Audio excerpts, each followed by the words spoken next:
Welkom bij de Care Principles videopodcast.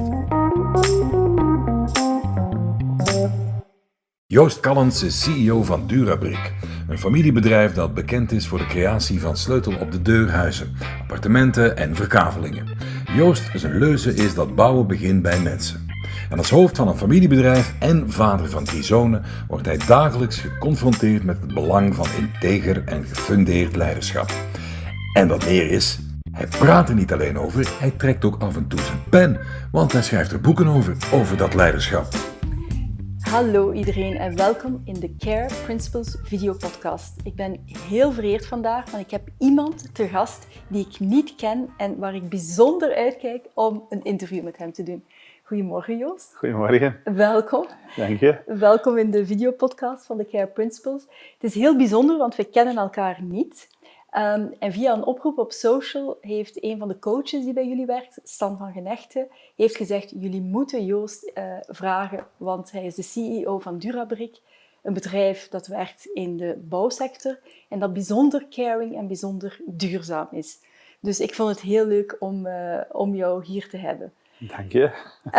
Maar we wonen niet ver van elkaar. Nee, inderdaad, daar hebben we nu ook contact, dat we eigenlijk praktisch buren zijn. Dus grappig hoe klein de wereld is en toch hoe bijzonder het is dat je elkaar niet kent.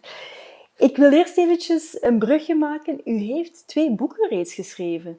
Dat klopt, ja. Kan je daar iets meer over vertellen? Ja, dus ik heb een boek geschreven met als titel De kwetsbare leider, een aantal jaar terug. Een stukje naar aanleiding van een Noordpool-expeditie die ik gedaan heb samen met Dixie Dan Secours. Dixie die jammer genoeg dit jaar het leven heeft gelaten in het Noordpoolgebied. Dus een heel verdrietig verhaal eigenlijk. Maar goed, ik heb heel veel gehad aan die expeditie. De kwetsbaarheid van de natuur, maar ook de oerkracht van de natuur. En dat thema heeft mij aan het denken gezet van oké, wat betekent dat nu voor mijn dagdagelijks functioneren als bedrijfsleider? En daar heb ik een boek rond geschreven. En recent heb ik een tweede boek geschreven rond mijn eigen zoektocht. Met als titel De Zoekende Leider.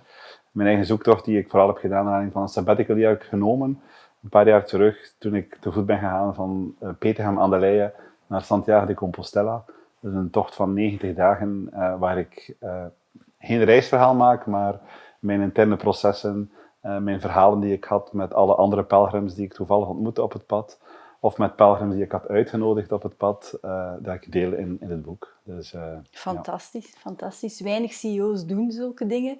Maar dan ook nog eens een boek erover schrijven, dat is toch wel heel bijzonder. Ja, het is een fijne ervaring om in feite te delen, want ik voel dat er wel een heel grote honger en nood is van verhalen, van hoe anderen het doen. En ook ik raak heel dikwijls geïnspireerd door verhalen van andere mensen. En dan helpt het om dat te kunnen delen en daar iets in te betekenen. Ja. Ja, fantastisch.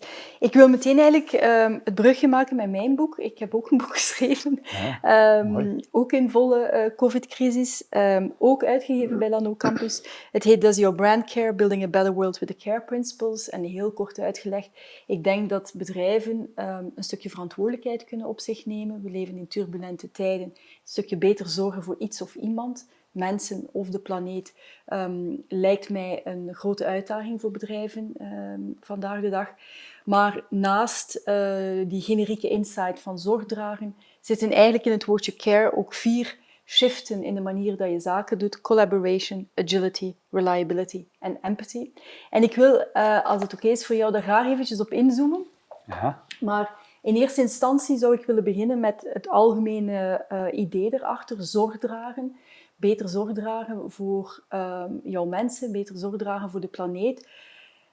Als ik kijk naar Durabrick, in het woord Durabrick, in de naam van jullie bouwbedrijf zit Dura. Jullie zijn dus eigenlijk, jullie zijn ook een familiebedrijf. Van oudsher denk ik daar al heel erg mee bezig. Ja, we zijn een familiebedrijf. Mijn vader heeft het bedrijf in 1966 opgestart met een aantal andere partners. Waar mijn zus en ik dan die andere partners ook hebben uitgekocht en finaal er echt wel een familiebedrijf van mijn zus en ik hebben gemaakt. En natuurlijk, een familiebedrijf probeert altijd steeds de lange termijn te bewaken. Dus in de naam Dura, het duurzame, zit al vervat van in het begin. Wat ik wel... Ik maak even aansluiting met de titel van jouw boek, omdat ik denk dat er wordt heel veel gesproken over duurzaamheid. Ik zou het zelf liever zorgzaamheid noemen, omdat het dan dichter bij de mensen komt en misschien ook praktischer wordt voor de mensen en dat er dan misschien wel iets in beweging kan komen rond het klimaatprobleem bijvoorbeeld, die toch een enorme uitdaging is waar we allemaal voor staan en waar we eigenlijk pas op lange termijn de gevolgen dragen, maar toch op korte termijn zouden moeten handelen. Dus ik denk dat jouw boek met het woord care, zorgzaamheid, dat eigenlijk op het juiste moment komt voor heel veel organisaties. Ja. Ja, ik hoop het, we zullen zien. Ik hoop het, zoals ik al zei, het is in volle pandemie gelanceerd. Dus het is heel moeilijk. Hè. We hadden het er net over. Het is heel moeilijk om voeling te krijgen met... het is ook mijn eerste boek die ik schrijf, dus ik heb ook helemaal geen ervaring met wat het leven van een auteur dan is. In keynotes geven en dat soort dingen, dat is allemaal zeer beperkt nu. Maar ik wil eventjes doorgaan op die duurzaamheid. Ik als merkstratege kom heel veel bij bedrijven en die hebben dan een CSR-plan. En ze hebben heel vaak nu ook al een CSR-manager. Maar ik merk dat heel veel van de ecologie en duurzaamheidsgedachte zit heel erg in de rand van een bedrijf en wordt niet doorgetrokken tot de core. Dat alles wat ze doen vertrekt vanuit duurzaamheid. Jullie zitten in de bouwsector. Jullie bouwen voor het leven, zeggen jullie zelf letterlijk. Hè? Hoe pakken jullie dat aan? Want ik zou heel graag eens concreet horen van jullie. Hoe pakken jullie die duurzaamheid aan? Mm-hmm. Dus dat is natuurlijk een zoektocht geweest in de loop der jaren. En dat is iets waar we nog iedere dag mee bezig zijn. Dat is een never-ending story. En laat mij misschien beginnen met te zeggen dat wat mijn persoonlijke overtuiging is, dat het eigenlijk wel start bij het bewustzijn. Bij het eigen bewustzijn. In de eerste plaats van onszelf als verantwoordelijken van het bedrijf.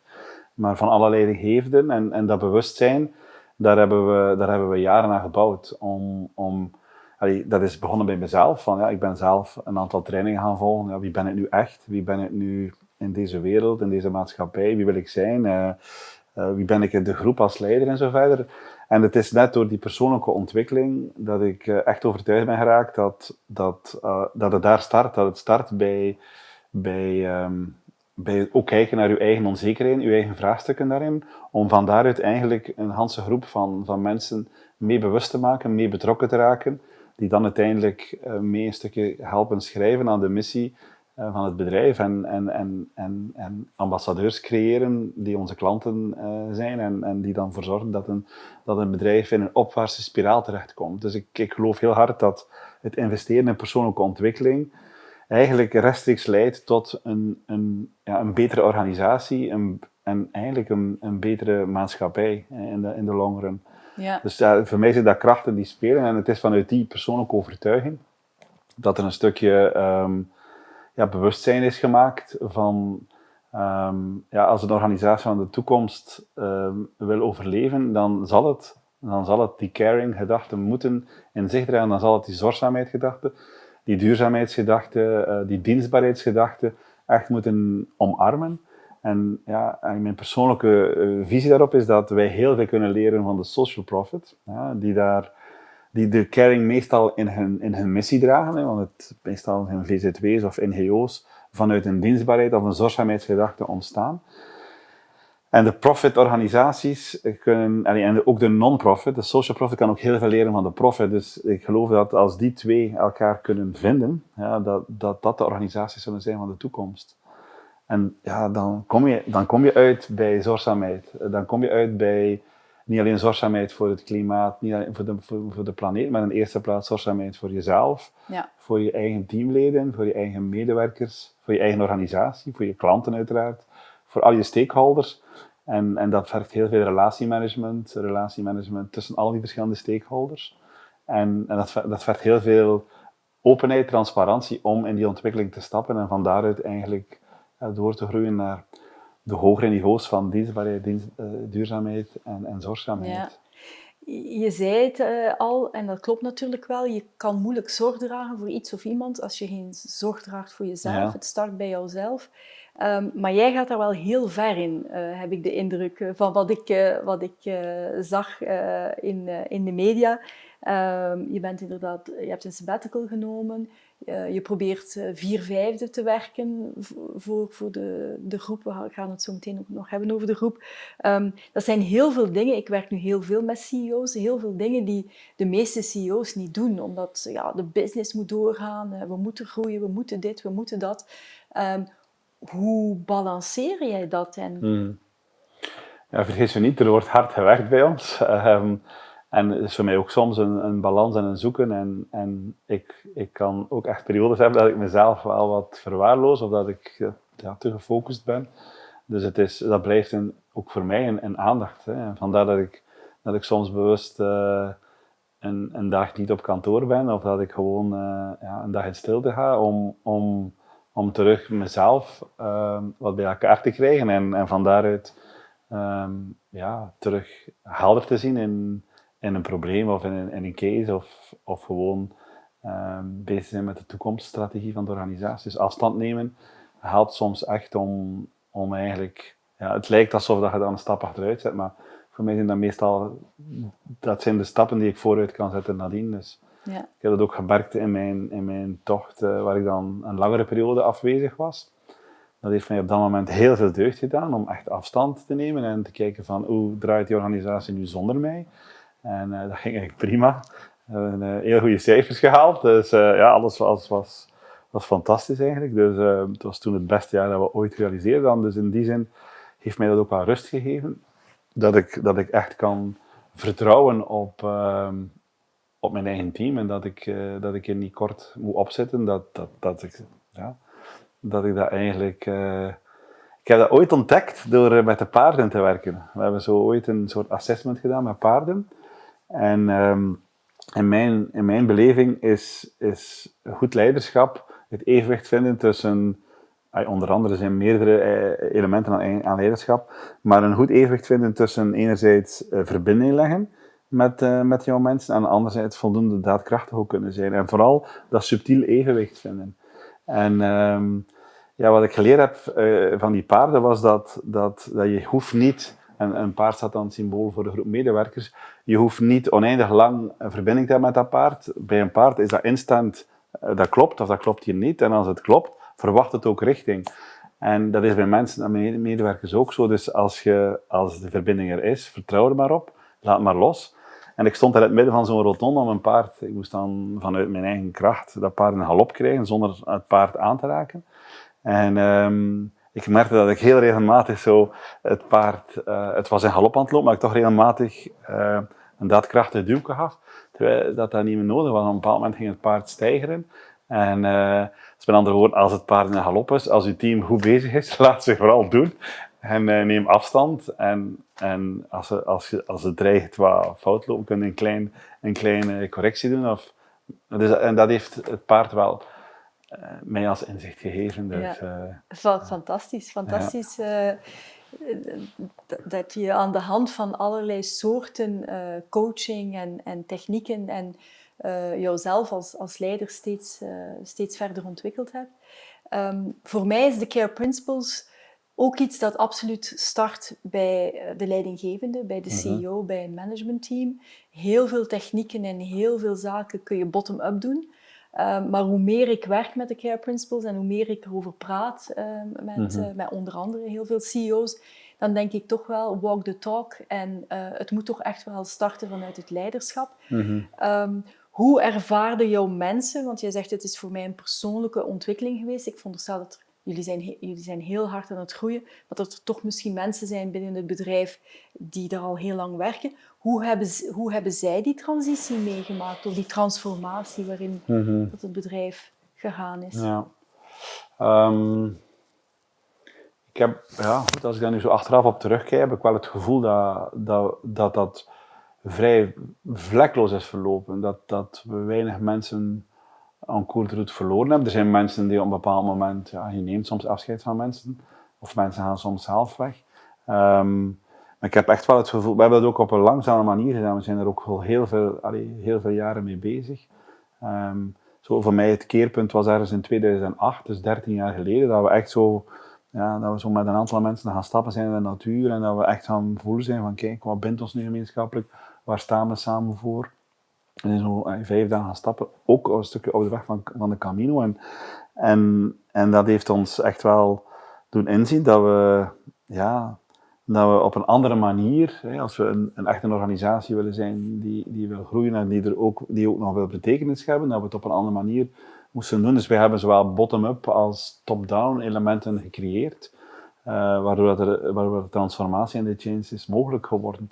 Maar voor mij is transformatie iets dat is niet iets dat er plots is, dat is iets dat komt en waar je blijvend aandacht hebt aan te geven. Het is een beetje zoals vertrouwen. Vertrouwen komt soms heel langzaam, maar het kan in één keer, door één verkeerde beweging, kan het weg zijn.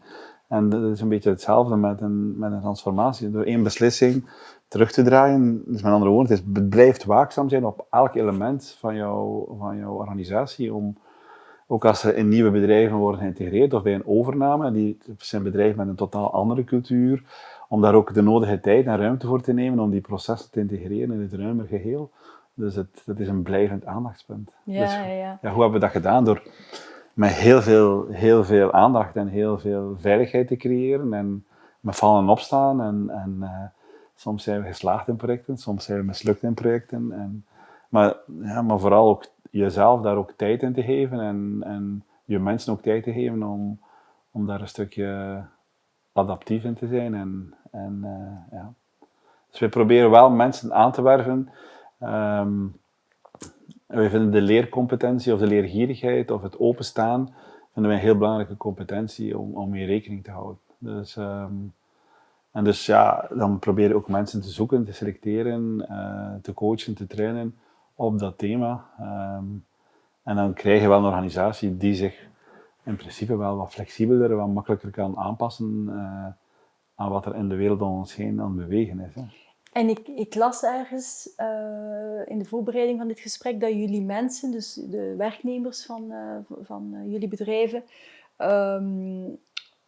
in ontwikkeling en in coaching en in leertrajecten, zowel op persoonlijke ontwikkeling trajecten kunnen kiezen, als heel specifieke beroepsgerelateerde opleidingen. Ja, we hebben zo een taartdiagram met jobspecifieke opleidingen, met algemene ontwikkelopleidingen, en zoals, zeg maar iets, geweldloze communicatie. En dan heb je ook heel persoonlijke opleidingen, waar mensen echt met persoonlijke thema's aan de slag kunnen. 1 op 1 of in een groepsdynamisch proces. Ik denk dat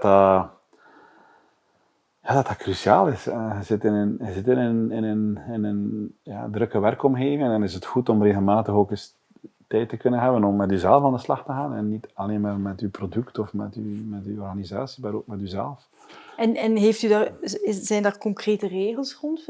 Zoveel uur per jaar dat mensen dan mogen opnemen? Of is dat een variabel systeem dat u ingevoerd heeft? Ja, we hebben zo een open aanbod waarop dat mensen kunnen inschrijven. Het is niet zo dat we dat met reglementen of regeltjes... mensen kunnen vrij inschrijven op een bepaald persoonlijk opleidingsaanbod. Of wij proberen mensen, als wij merken dat mensen daar eens tegenaan lopen, dan proberen we zelf een suggestie te doen van misschien is het goed om daar of daar eens naar te kijken of daar of daar in coaching rond te gaan. En zo geven we mensen de kans om daarin te groeien. Maar ik hou niet zo van allerlei regeltjes. Nee. En de natuurlijke flow is dat daar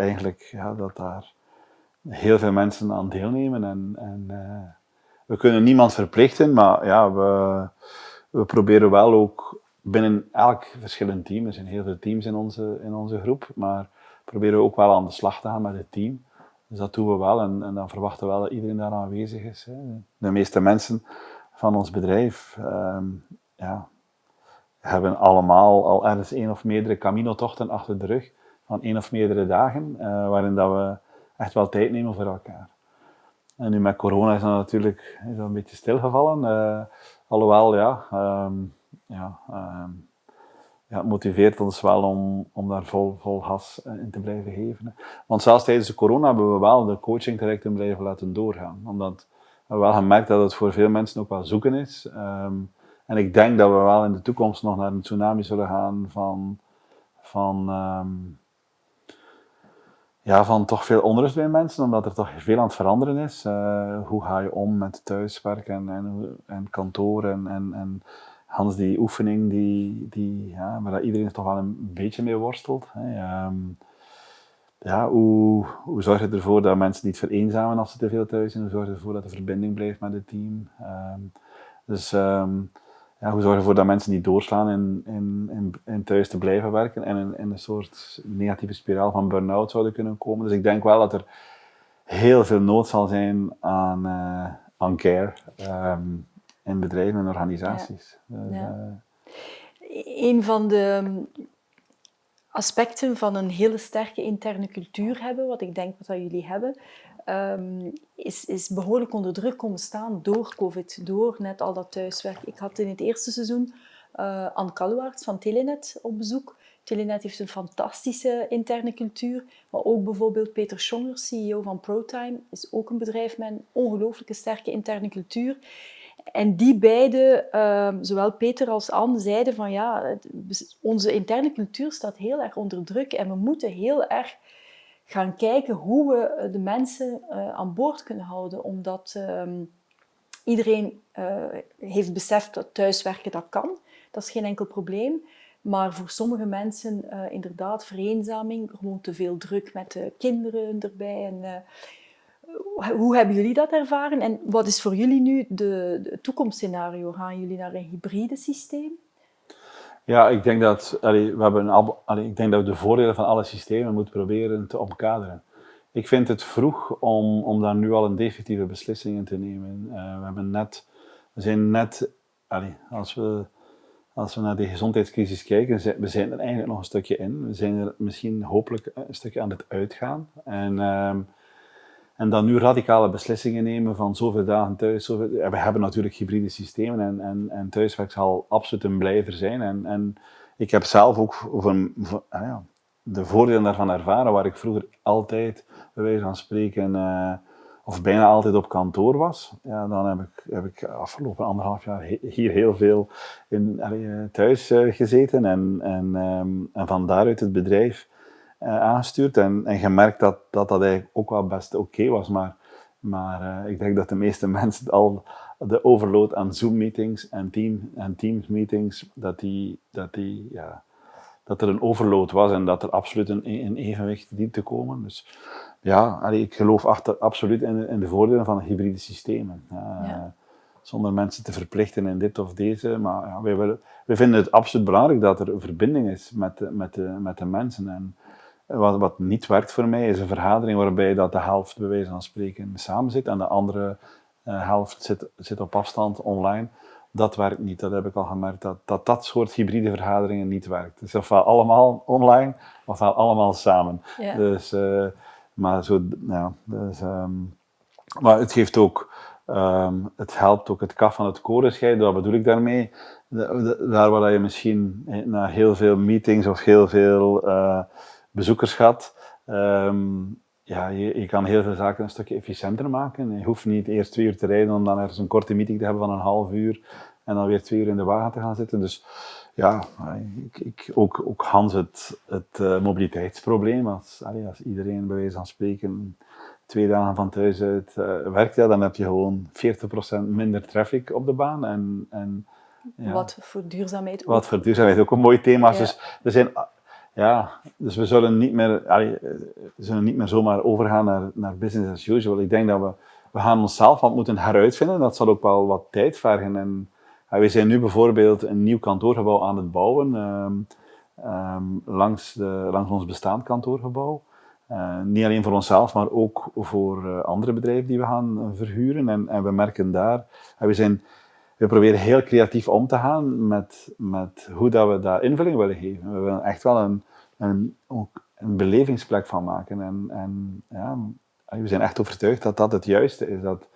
Dat het kantoor er vooral zal zijn om mensen te laten samenwerken, om samen te zijn. En niet een hele dag elk individueel in een kotteke te laten zitten. Dan kan je even goed thuis, bij wijze van spreken. Nee, het zijn boeiende tijden en het heeft ook zeker zijn absolute voordelen gehad, deze Hanse gezondheidscrisis. Het heeft ons doen inzien dat het echt wel anders kan en anders moet. Ja, absoluut. Ik denk dat het heel wat dingen versneld heeft. Ja. Dat het besef van een aantal dingen toch wel inderdaad doen landen heeft. De vraag is in hoeverre dat we dat besef zullen behouden en in hoeverre dat toch veel mensen terug naar business as usual gaan. Maar bon, het is aan het gebeuren. Hè. Als ik nu naar kantoor rijd, dan sta ik echt wel terug lang in de file.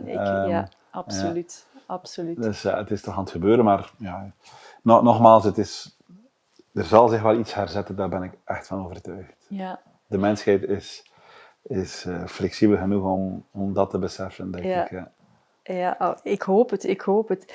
Joost, ik wil het eventjes hebben met jou, want we hebben jou aangekondigd als de CEO van Durabrick. Dat klopt ook, hè? Dus, dat leid je samen met jouw zus. Maar daarboven hebben jullie eigenlijk de Camino Groep.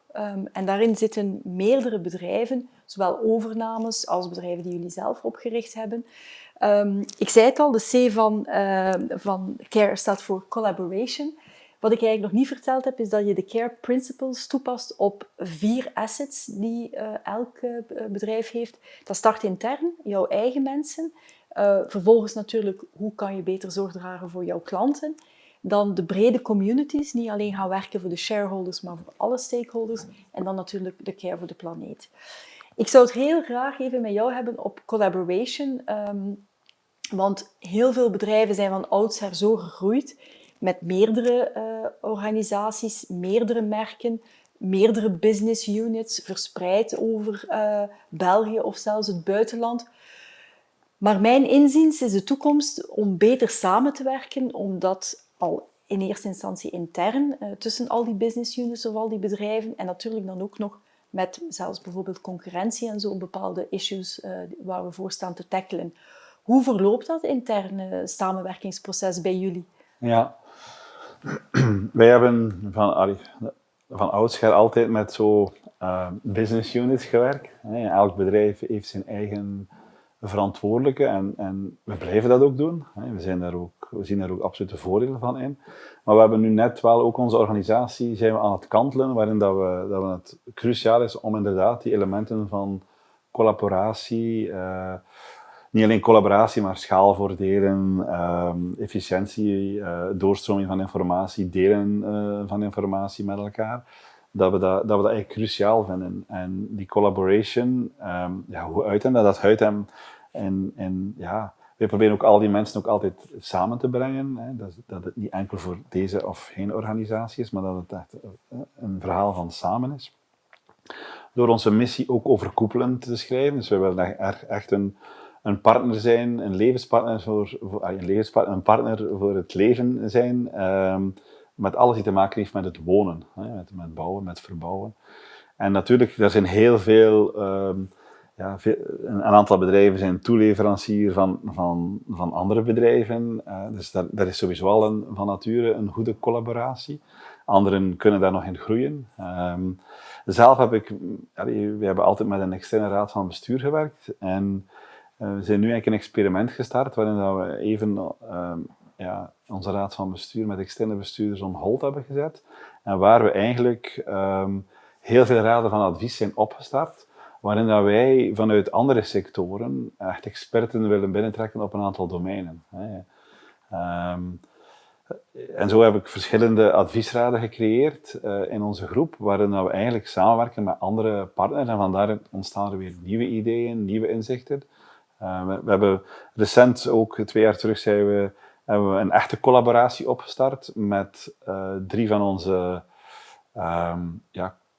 conculega's. We zijn samen met 4 vastgoedbedrijven, hebben we het bedrijf Mix opgericht, waar we eigenlijk onze krachten bundelen om grootschalige binnenstedelijke ontwikkeling te doen. Waar we van nature misschien vroeger de neiging zouden hebben gehad om dat helemaal zelf alleen te doen. En we dachten, nee, laten we hier de krachten bundelen. Een mix, vandaar de naam ook, een mix van verschillende spelers, een mix van grote en kleine organisaties, waar we eigenlijk al onze energie samenbrengen in een nieuwe organisatie. Dus ik geloof absoluut dat samenwerken in verschillende vormen, dat ook een verhaal van de toekomst is. En zoals ik daarnet ook zei, samen met, ik ben een believer van ook samen te kijken, wat kunnen we leren van bijvoorbeeld de social profit. Ja? Wij als profitorganisatie, we zijn bijvoorbeeld ook, zo is de Toontjeshuizen ontstaan. Toontjeshuizen is een initiatief waar we eigenlijk kleinschalige woonprojecten creëren. En we hebben al die kennis rond het bouwen hebben we in huis. Hè. We zouden dat perfect kunnen doen. Maar we hebben niet de kennis van de sociale dimensie. En dus daardoor werken we met 10 sociale organisaties samen. Hè, die eigenlijk gewoon zijn om met oude groepen samen te zitten. Die gewoon zijn om met de problematieken van de individuele bewoners om te gaan. Dus zo hebben we eigenlijk een ganse coöperatieve structuur gecreëerd. Waarin we echt collaboreren en waarin dat we de twee laten samenvallen. Hè. De bouwkennis versus de kennis rond het samenleven tussen verschillende bewoners met een aantal beperkingen. Dus hoe kunnen zij toch op die manier op een zo zelfstandig mogelijke manier gaan samenleven, samenwonen. Een soort co-housing project. Ja. En los van de sociale sector, want er zullen ook heel specifieke zaken bij komen. Wat is je doet dus heel veel samenwerkingen, hè, zowel dus inderdaad tussen alle business units, maar ook extern met andere partijen. Wat is jouw grootste les die je daaruit trekt? Wat zijn de grootste hurdles die je tegenkomt daarin? Kan je daar iets van advies in geven? Stel dat andere bedrijven die nu luisteren, die zeggen van ja, wij willen dat ook wel gaan doen, maar bedrijven zijn nog heel erg... Ja. Het is ons geheim, het zijn onze bedrijfsmuren, Ja. het zijn nog heel vaak contractueel, advocaten. Dat is de wereld vandaag. Goh, ik zit al meer dan 10 jaar in bijvoorbeeld een CEO-council, waarin dat we met een 6-tal CEO's eigenlijk alles delen met elkaar. Van heel persoonlijke tot heel organisatorische of professionele vraagstukken. En ja, die openheid en de veiligheid zijn wel 2 cruciale elementen om te delen met elkaar. Dus, ik zit zelf ook in andere raden van bestuur, ook zelfs van concurrerende bedrijven. Maar als dat op een heel transparante, open manier gebeurt, dan kan dat wel werken. Maar de veiligheid is daar cruciaal in. Correctheid ook is daar belangrijk in. Dus wat zijn de belangrijkste lessen of dat ik anderen zou kunnen geven? Dat is inderdaad u zo open mogelijk op te stellen en niet zien dat anderen eigenlijk jouw concurrenten zijn. Natuurlijk, je hebt natuurlijk heel harde concurrenties in verschillende sectoren, of we hebben ook uiteraard onze concurrentie. Je hoeft niet... maar hoewel, ik ben daar... bijvoorbeeld door het schrijven van die boeken heb ik ook heel veel blootgegeven van hoe ik denk, hoe ik als bedrijfsleider ook in mijn organisatie sta. En ik heb daar nooit bij stilgestaan dat ik was zo een keer op een event en er sprak mij een rechtstreekse concurrent. Uw boek ligt op mijn nachttafeltje. Ik heb hem al goed gelezen.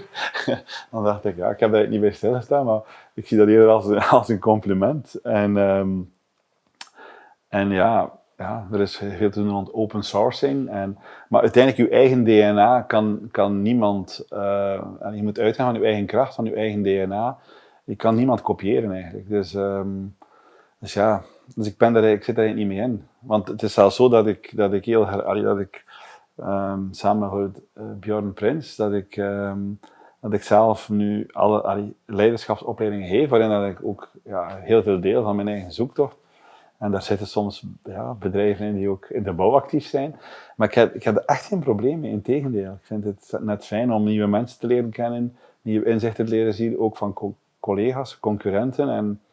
En we worden er alleen maar, denk ik, allemaal sterker van. En er is nog zoveel werk op de plank, dat we niet bang moeten zijn dat we een deeltje van de markt zullen verliezen, omdat we hier te open zijn. Maar in tegendeel, denk ik. Ja. Het is een mooie gedachte die ik volledig deel. Want ik denk dat je vanuit authenticiteit en eerlijkheid en jouw eigen DNA heel sterk kan staan. En inderdaad geen schrik moet hebben van concurrentie.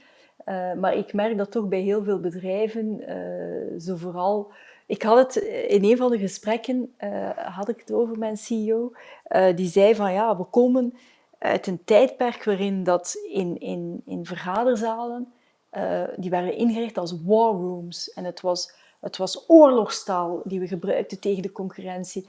En dat is ook natuurlijk wel zo, dat er in heel veel bedrijven nog heel concurrentieel, heel testosteron gedreven gesproken wordt om marktaandeel of business in te pikken van anderen en zo te groeien.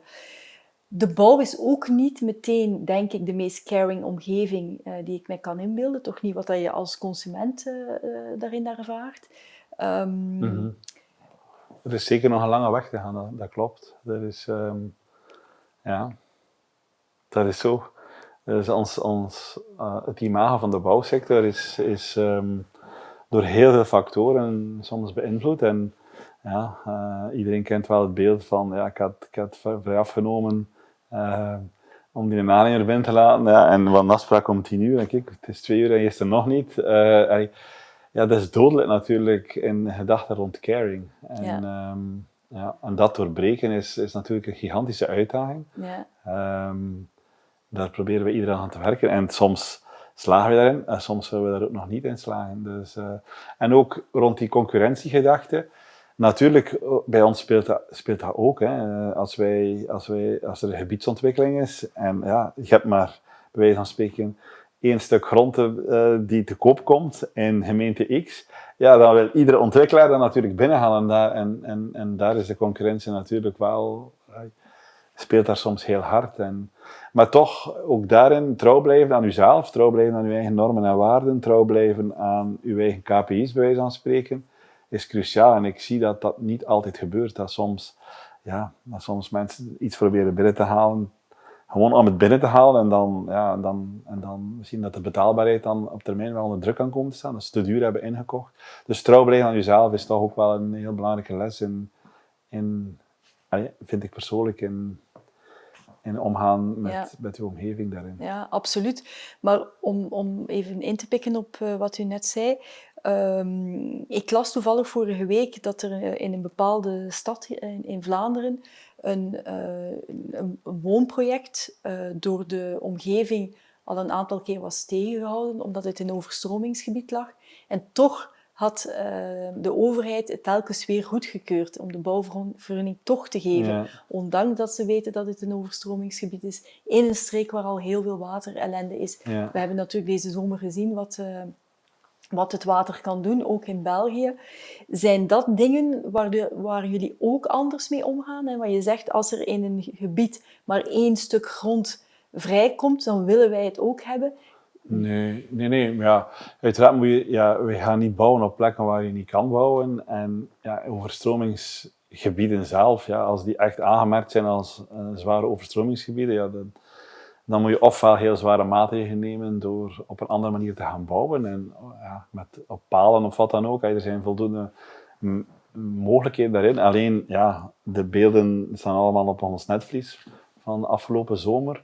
Daar moeten we uiteraard rekening mee houden. Je kan niet zomaar dingen doen die niet kunnen. Hè. Dus, ja. Maar goed, het is wel zo dat in Vlaanderen, dus niet alleen in Vlaanderen, het not in my backyard syndroom wel heel hard aanwezig is. Het is quasi onmogelijk geworden om nog een project te realiseren zonder dat er allerlei klachten binnenkomen van buurten. Dus niemand die graag heeft dat er in hun achtertuin plots bouwprojecten worden gerealiseerd, ondanks het feit dat het perfect bouwgrond is.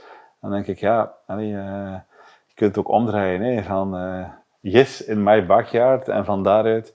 En dat betekent dat wij ook care moeten hebben voor de omgeving. Als we een project realiseren, dat we zorgzaam moeten zijn, dat we met de buurt dienen te praten, dat we mensen moeten inlichten wat er komt. Het is niet alleen wij, maar ook de overheid heeft daar een belangrijke taak rond de communicatie. Ja. Maar je hebt wel er zijn wel rechten. Hè. Als je bouwgrond hebt gekocht en het is bouwgrond, dan wil je daar ook jouw project op realiseren. Dus, en jammer genoeg is in onze maatschappij toch heel veel de stem van waar elke persoonlijke burger last van heeft, ja, dan wordt dan direct heel zwaar in de verf gezet. Maar goed, het is aan ons om daarmee om te gaan en ons om daar care rond te hebben. Dat zijn ook belangrijke stakeholders. Ja, absoluut. Absoluut. Ja. Ik wil nog eventjes teruggaan op jullie groep. Hè. Jullie doen het heel goed. Hè. Jullie zijn denk ik een bewijs dat op een zorgzame en duurzame manier groeien, dat dat absoluut kan. Dat die groei er is, want heel veel bedrijven denken dat die twee niet samengaan, maar jullie bewijzen dat het wel kan. En ik veronderstel dus dat jullie ook steeds op zoek zijn naar mensen en die heel moeilijk nog vinden. Ja, Of hebben jullie daar geen last van? ik ga misschien eerst over het thema van groei. Ik geloof absoluut, groei kan, want er is soms een thema, kan groei ongebreideld zijn. Ik geloof dat groei ongebreideld kan, zolang dat je geen uitputting doet van je eigen medewerkers, uitputting doet van van moeder het niet aarde. ten koste Dat het niet de kosten is van iemand anders. En dat is natuurlijk soms een heel fragiel evenwicht. Dus dat we ook even als nuance aanbrengen. En uiteraard zijn wij continu op zoek naar nieuwe mensen. Dus wij zijn... ik had laatst een meeting met alle medewerkers die zijn aangeworven sinds dat we de corona, waar ik eigenlijk nog niet allemaal fysiek ontmoet had, wat ik zelf wel erg vond, maar goed, ja, het was nu eenmaal niet mogelijk om iedereen op kantoor te ontmoeten. En er zaten 50 mensen in de zaal. Oh. En zo echt 2 uur met die mensen gesproken en echt de tijd genomen om dat zij mij wat beter kunnen leren kennen, ik hen wat beter kan leren kennen. En, maar ondanks het feit dat we heel veel mensen hebben aangehouden, zijn we nog steeds op zoek naar heel wat mensen. En sommige functies raken soms moeizaam ingevuld, maar goed, we zijn wel hoopvol dat...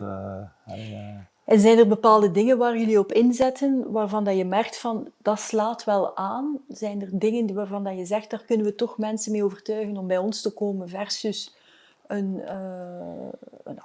andere bouwbedrijf? Waar ik zelf van overtuigd ben, dat in de long run, dat mensen niet alleen op zoek zijn naar een job, maar dat ze ook zingeving willen hebben, of minstens willen voelen dat wat zij doen, dat het bijdraagt aan een groter geheel, om een maatschappelijk probleem op te lossen, of om een invulling te geven aan een organisatie, maar dat ze het gevoel hebben dat ze ertoe doen. Ja.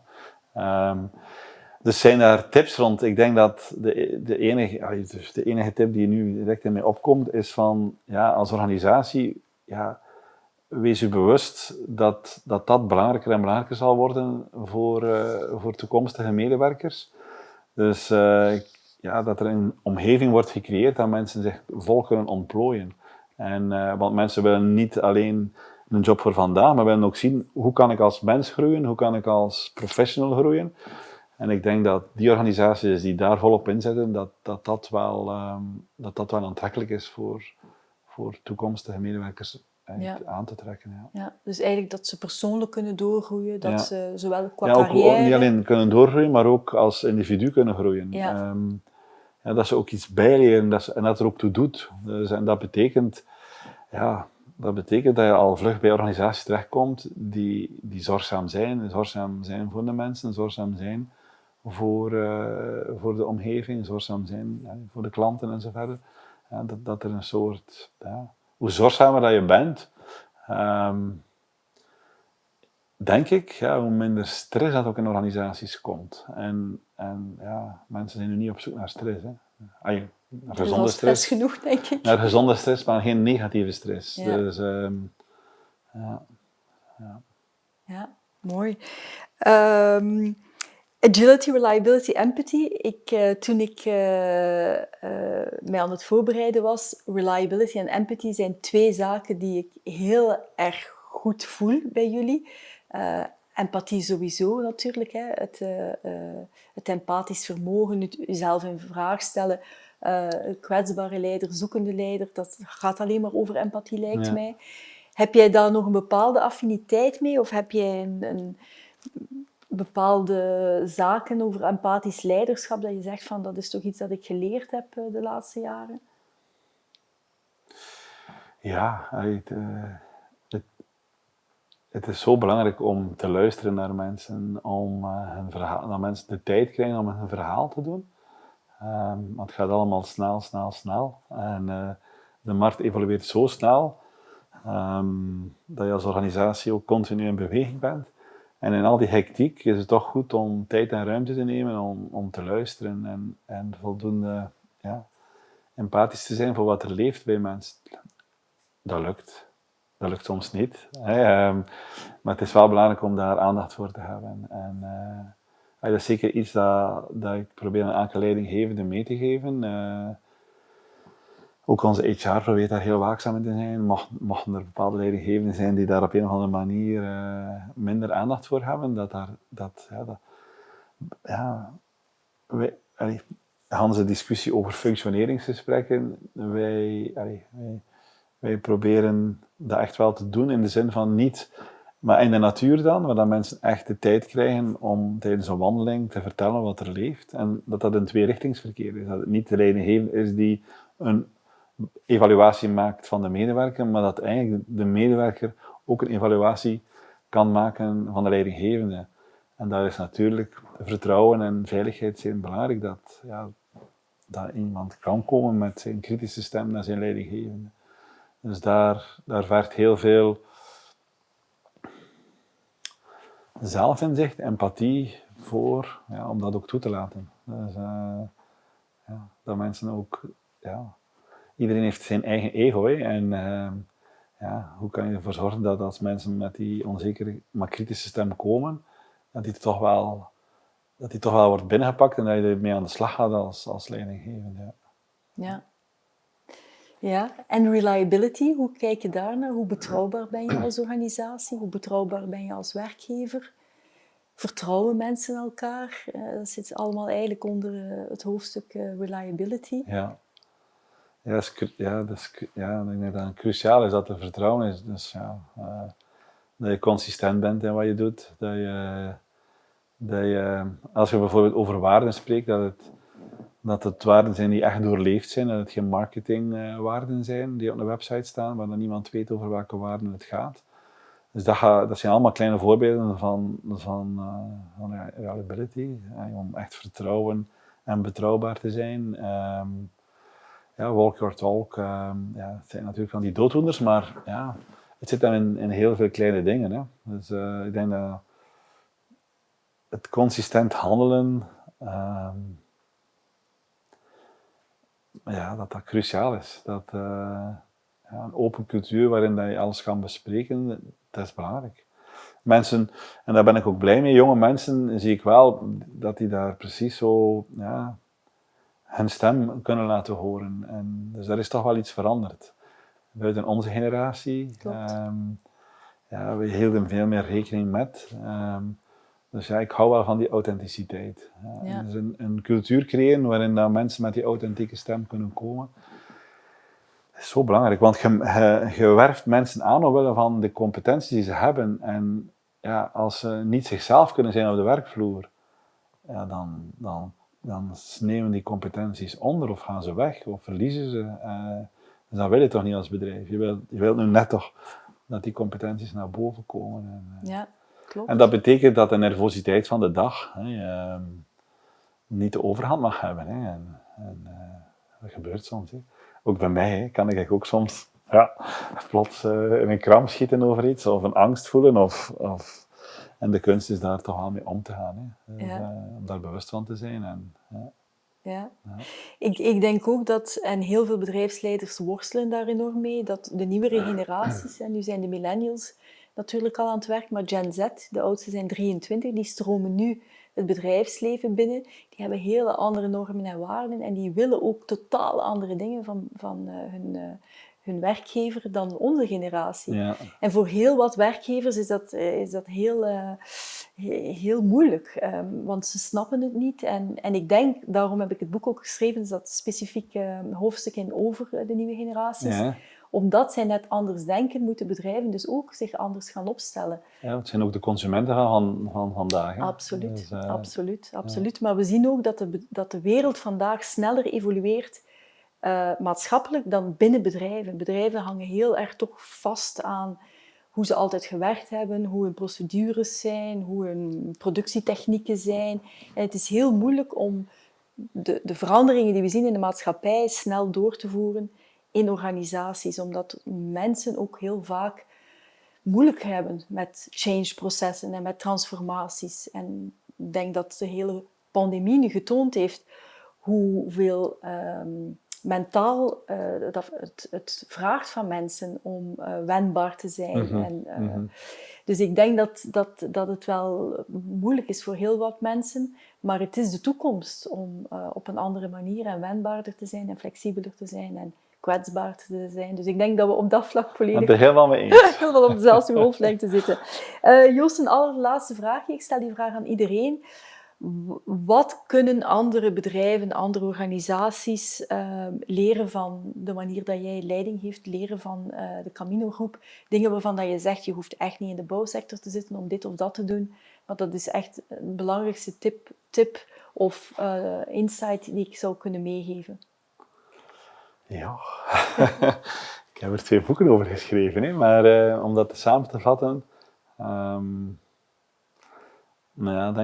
ik kom toch steeds op hetzelfde. Durf als leider van je organisatie in de spiegel gaan kijken. Te kijken naar je eigen, niet alleen naar je eigen talent, waar je goed in bent, maar ook te kijken waar je je onzeker in voelt. En ruimte te geven voor jezelf om daarin te groeien. En daardoor ook geef je automatisch heel veel ruimte aan jouw eigen bedrijf, aan jouw eigen mensen, dat ze nog betrokkener worden. Echte ambassadeurs worden. En het woord liefde wil ik op een of andere manier ook nog even inbrengen in dit gesprek. Ik denk dat hoe druk dat het ook is en hoeveel onzekerheid er ook zijn in de markt, dat het altijd belangrijk is om vanuit een hartsverbinding te acteren. Dus vanuit liefde, vanuit jou. Ja, als je je eigen bedrijf al niet graag ziet als leider, als je je eigen mensen al niet graag ziet, hoe kun je dan verwachten dat je medewerkers echt betrokken zijn? Dus er is nog een enorme uitdaging aan de liefde in een bedrijfscontext. En met de liefde bedoel ik dan de passie, de hartsverbinding. Dus, daar is nog heel veel nood aan, denk ik. Ja. Laten we afsluiten met de liefde, Joost. Ja. Ik vind dat een hele mooie afsluiter. Heel erg dank om hier te zijn. Ik vind het bijzonder dat je de tijd genomen hebt om naar iemand te komen die je niet kent en dit verhaal met ons te delen.